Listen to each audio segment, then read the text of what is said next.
Hello everyone and welcome to this provocation which I've been asked to produce by the GTCS as part of the ongoing work around ethics in the teaching profession. There's already been several excellent contributions to this process, which I think is a really valuable one, even if my ultimate views on it might prove to be a little bit different from many. I must say that I wouldn't have expected to be asked to do something like this to contribute to this kind of project, and I suspect I'm very much one of those people with potentially controversial views that's been brought in. So I'll do my best not to disappoint on that front as well. Now I'm not here obviously to try to answer any of these questions, just really to pose them. The goal here, or at least I think it's the goal here, is to provoke some discussion around the concept of ethics in the teaching profession. And to be honest, I was a bit skeptical about this to start with, and I suppose, in some ways maybe still am. But allow me to explain. It's not because I believe that ethics don't matter in teaching, because that would, of course, be absolutely absurd. Ethics are absolutely central to teaching, both in terms of the choices and the actions of teachers and the construction of the overall system and how we interact with it. The sort of start we give young people is absolutely an ethical as well as a political issue, and we shouldn't shy away from that. So this point's been made extremely well by those who've already contributed to this ongoing discussion, and who, for the record, are far more qualified and eloquent than I am about these things. So Professor Biesta, for example, reminded us, amongst other things, that teaching's not a technical profession. This isn't just about following the right processes in order to make the machine work, and that in itself has some fairly major ethical implications for the profession. Professor Arshad argues that it's not enough for us to be passive or even just intuitive in pursuit of equity, inclusion, and probably above all justice. That teachers need to be willing to be made uncomfortable and must also be prepared to be political as well. She tells us that teachers are caught up in politics whether they want to or not, and that's absolutely 100% correct, obviously.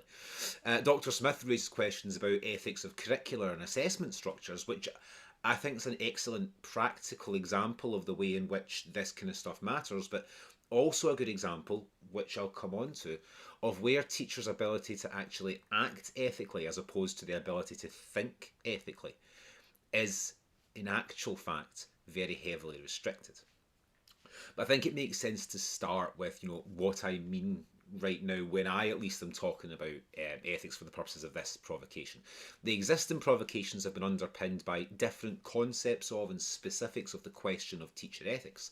So I think it makes sense, as I say, for me to at least try and define in some way the term as I'm using it here, or as I'm envisaging it here. So teachers engage in ethical decisions every single day. The extent to which you differentiate work can be an ethical decision, or the way you balance the need to work one-to-one with some students with the need to ensure that you're attending to and attentive to the needs of everyone in the class. These are ethical issues. And we see other prisms for ethics in, like, for example, the provocation from Banff Academy, where an ethical decision has ultimately been made to move away from this complete focus on improving attainment and instead fully recognising the need for teachers to be teachers of young people rather than teachers of subjects, or in the worst case, teachers of exam content. You can see from the work that's been done there that issues, up from the actual role of the teacher all the way down to the timetabling models in place, generate all sorts of interconnected ethical concerns, and that these ethical concerns are in fact at the very heart of what it is that we as a profession are trying to do. And then beyond that, and this maybe goes back to Professors Biesta and Arshad, we have what I sometimes like to think about as the social ethics of teaching. That's the ethical considerations for teachers in the social or socio-political contexts. And as I'll explain, I think that these are absolutely vital. Actually, I'd also argue that these three sort of different strands are in fact pretty profoundly interwoven as well. But for me, there's also another question that affects all of this, and it's to do with the extent to which teachers really can act ethically when confronted with systems and structures and policies and realities that they may regard as unethical. So what does it mean to try to act ethically within a system which you see as demanding unethical behaviour, or within a society that treats people unethically? To what extent, at least for individual teachers, are ethical concerns perhaps illusory because there are no genuinely ethical and meaningfully practical alternatives available? If teachers in the real world of classrooms and schools and centrally mandated policies, etc., cannot reject, change, or even extricate themselves from what they might regard as unethical actions, is there even any point worrying about a code of ethics for the teaching profession? Or is it just something on a bit of paper? So this question of whether teachers really can act ethically in the face of unethical structures is one that interests me. And there'll be endless examples where teachers are able to give of times when they were in effect, they feel forced to act unethically, or in ways that they regard as at least partially unethical. And ultimately, what we'd often find is that these situations were out with their control. So yes, there are sometimes those instances where you get your little victories. I still remember in the early days of my teaching career fighting to keep a student in a National 5 class after a very, very, very bad prelim performance because I felt it wasn't representative and therefore it was a matter of professional ethics. But all too often those little victories just don't come along. They're the exception, not the rule. So let's look at a particularly provocative example though, and a recent one as well. Let's go back to the spring of 2020. Try and understand this and maybe as clearly as we can. So COVID's arrived and amongst other things it's forced the cancellation of the school exam diet. Schools have physically closed their doors, so there's no way to generate the kind of data that you need for certification other than by asking teachers to use their knowledge and their judgment to determine the grades that their students should receive. So far, at least, so simple. But there was a problem. The people in charge wanted to make sure that historic attainment patterns, which are of course really just historic deprivation patterns, were maintained in order to protect the credibility of the system overall. And this meant that in practice, results would be restricted to an acceptable range for each school, with that window determined by that school's previous exam results. But how to make that kind of system work? If a school's results were outside of the apparently acceptable range, well, obviously some grades are going to have to be changed. A's are going to become B's, B's are going to have to become C's, and passes are going to have to become fails. But how was the SQA going to decide which students should be penalised in order to balance the books? Well, that's where a system of grading and ranking, especially ranking, came into it. So, teachers, high school teachers, having already balanced the work that their students had done against the expected and historical standards of the courses and attempted to extrapolate as best they could the students' likely progress over the final few months of their courses, if they'd been able to do it, they then assigned a grade. But first they were having to break down those grades into many little subcategories, many more than in previous years, and that was all part of the process because having done that, they then had to rank each student within each little subcategory, effectively playing one off against the other to determine their place in these little mini-league tables. And all of this was in order to allow the SQA's algorithm to start changing students' grades. Now, many of us immediately identified the glaring problem here, the ethical problem here, right at the heart of the approach. Young people were going to be penalised for their postcodes. Not for the work that they had actually done, but rather because of the results of those who happened to have been at their schools in the years before them. The system of teacher-generated grades would definitely lead to, among other things, an increase in pass rates. And that wasn't because of grade inflation. It's a simple consequence of using something much more like a criterion referencing system rather than depending on the lottery of the exam hall to artificially fail a particular proportion of pupils every year. But this kind of increase was deemed unacceptable. And so if the school's results fell afoul of the almighty algorithm, then pupils' grades would be changed, and those ranked in the lowest levels of the borderline grading zones, lower A, lower B and lower C, were at the greatest risk of being sacrificed and having their lives profoundly affected. in order to make sure that the spreadsheets were kept nice and tidy. The priority was protecting the system through the generation of consistent data, and the means by which that would be achieved would ensure that pupils in the poorest schools continued to fail at the apparently correct rate, the one that matched the historic impact of deprivation on their communities. And what's worse is that we all knew exactly what we were doing. We knew why we were doing this. We knew that by placing a student in, for example, the lowest C category, and then ranking them the lowest in that group, that we were all but guaranteeing that their grade, their C that they may well have fully deserved, would be moderated down. We knew we were being asked to decide that if it came to it, which students would you be okay with sacrificing? And of course, the answer to that question, it should have been none. But that wasn't an option. Indeed, the whole system was ultimately deemed to be so unethical that the government carried out a humiliating U-turn, scrapped the entire approach, cancelled the whole moderation processes, and this bit's crucial, directly apologised to young people. Now, if we're going to talk about ethics and acting ethically, then to my mind that's only really worth anything if we're also going to and able to expect ethical behaviour. But on that point, are we, to a degree, maybe kidding ourselves on? I mean, take that 2020 example. What could teachers, as ethically informed and motivated professionals, actually do once a decision had been made to force them to act in that unethical way? I was involved in it. I regarded the process as being entirely unethical at the time, as did many, many, many other teachers that I spoke to. But I still assigned the grades, and I still completed the rankings, and so did everybody else. I took part in a process which treated my students unethically. And why? Because there was no alternative. The result is that I was made complicit in that unethical treatment of young people. On a personal level, like I assume most others, I'm not in a position to resign from my job out of principle. I've got a mortgage to pay, a house to heat, and food to buy, etc. And even if I had been able to just walk away and refuse, what would that even have achieved? If any of us had been able to do that. I think the result would just have been that somebody else would have been told to assign the grades for my students and to carry out the rankings for my students, and that this person wouldn't know them as well as me, maybe wouldn't know them at all compared to me.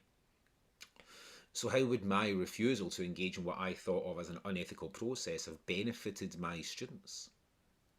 I don't think it would have. So would that, paradoxically, have made the refusal to engage in the unethical process a decision that was itself ultimately, in the end, unethical? Rock meet hard place. It's very much the position that we find ourselves.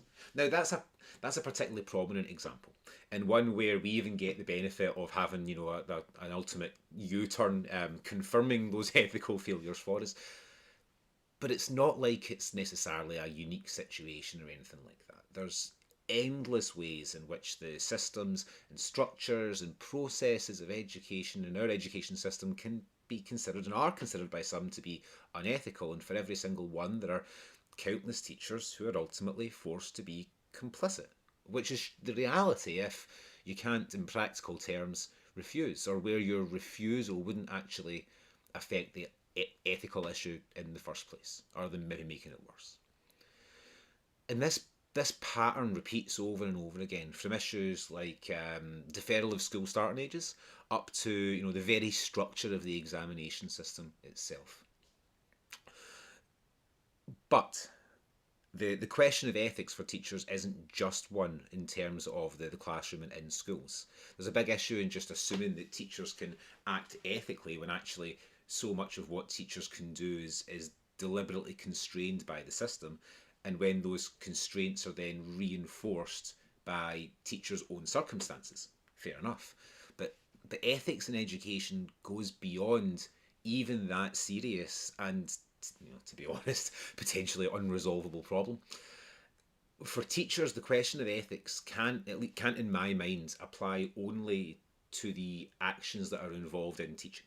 So even for someone like me who spends so much time arguing that teachers must not allow themselves to be exploited by the notion that their profession is in fact a vocation, and someone like me who insists that teaching is first and foremost and always a job that we do, even for me, there's no doubt whatsoever that the questions of what ethics make a teacher and how does a teacher act ethically go a long way beyond what happens within the walls of our schools and classrooms. So I believe that the function of schools is indisputably social justice.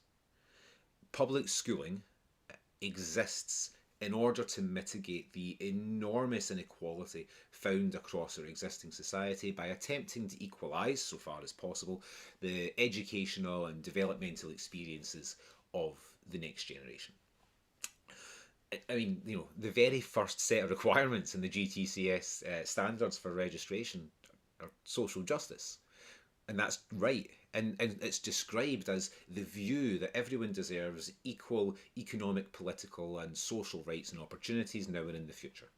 And that, for me, is the core of the professional ethics of teaching. But if our professional view is that everyone deserves that sort of equity and equality, but that society doesn't provide it, as it plainly does not for large numbers of people made victims of poverty, deprivation, alienation, and despair, well, then it can only follow that what we do is all about the pursuit of progress on those terms. If the existence of schools is about social justice, then so is teaching, and so are teachers. And remember, schools, teaching, and teachers are already massively successful in mitigating the impacts of inequality. And if you don't believe me, just imagine what our society would look like for a moment without a public school system.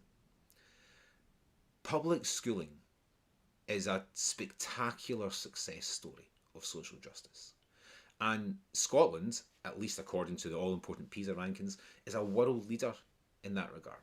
But we always have to remember the fact that schools themselves have got far less influence over educational outcomes than many people like to believe, even than many teachers, would rather believe. Now, I'm not for one moment sitting here arguing that schools can undo inequality, or that promises to have schools close the attainment gap were ever anything other than, cynical politicking. I actually, on that note, I often cite research which showed that only, I think it was around 7% of the variation between schools in terms of attainment outcomes were down to the school. And I remind people that this doesn't even mean that we've got some 7% of improvement available to us, a wee window, 7% window to use, because we've spent a huge amount of time, generations, maximising the value of that 7% already. It's a difficult situation, but nonetheless, if social justice is at the core of the purpose of education, then that has implications for what you might think of as perhaps those social ethics of teaching. So, if we are genuinely professionally committed to the idea that everyone deserves equal economic, political, and social rights and opportunities, we need to ask surely how that commitment would or could be actually manifested. Would it be enough to pursue actions in the classroom that we feel support, maybe in something of an abstract sense, that particular philosophy, or do we need to go further? So if, for example, we can all recognise that those central issues and, the profound inequalities that we find and fight throughout the education system, if we know that they are rooted well out with the boundaries of that system, are we left with this inescapable professional ethical responsibility to ensure that our pursuit of social justice goes beyond what we do in classrooms, staff rooms, and assembly halls? So in my book, I touched on this, and I argued that anyone serious about addressing educational inequality, or closing the attainment gap if you prefer, well, they also need to be serious about what I said was, about a range of radical and redistributive social policies. Because progress in areas, such as housing, employment law, welfare, violence against women, healthcare, public transport, climate justice, LGBTI plus include, all these kinds of things, they could transform educational experiences and outcomes, and therefore life chances, in ways that school level or even school focused policies are just never, ever, ever going to achieve. So if teachers' ethical standards and their consequent professional commitments to social justice are real, do they demand not just professional and pedagogical actions, but also some form of professional social activism? And if so, what does that look like? Is collective campaigning, such as through the trade union movement, enough? Or is it incumbent on each individual teaching professional to live their ethical values through social action? It's that question of how and can teachers really act on these ethical determinations that we seem to be expecting them to make. And the question of actions is the thing that really matters for me anyway here. If someone claims to be a feminist, but acts misogynistically, or claims to be anti-racist while discriminating against non-white people, we'd focus on their actions. Indeed, even if they claimed to hold those positions but were just neutral, we would still rightly question, in terms of actions, if they were neutral, we'd still rightly question whether their commitment is real. And the same is true for individuals or a profession, I suppose, claiming to be driven by ethics and social justice. If someone claims to be an ethically driven individual and even truly believes it, but behaves unethically, then we shouldn't have a problem concluding that no matter what they may say, they are in fact acting unethically. If they claim to be motivated by ethics but make no real effort to put them into practice, we'd reach a similar, if maybe slightly less damning, conclusion, because the actions outweigh the words.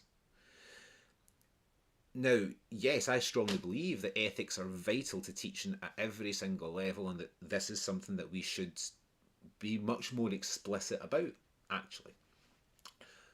But there's a real issue when it comes to action. Because ultimately it makes no difference if teachers all sign up to words about ethical principles. If everybody's ticking the right boxes and jumping through the right hoops at just the right times to get their registration, etc. Or if they have, a few round table discussions about the concepts, but nothing actually happens. Because, again, what matters are the actions that can be taken. What matters isn't what we say, what matters is what we do. And that brings us right back to where we started, to the basis of this provocation, to wrap things up. Is it really possible for teachers to adhere to their professional ethics when faced with systems, policies, decisions, hierarchies that seem to fall short? Can teachers really live their professional ethics when, for example, they are so often prevented from speaking out publicly and feel prevented from perhaps campaigning? And what can and should teachers do about the conflict between their commitment to social justice and the reality of an unjust and indeed increasingly unjust society? It may not be possible to answer these questions, but hopefully, in the spirit of the exercise, they can help to provoke some valuable discussions as part of this process. And I'd like to once again thank the GTCS for inviting me to take part. Thanks very much.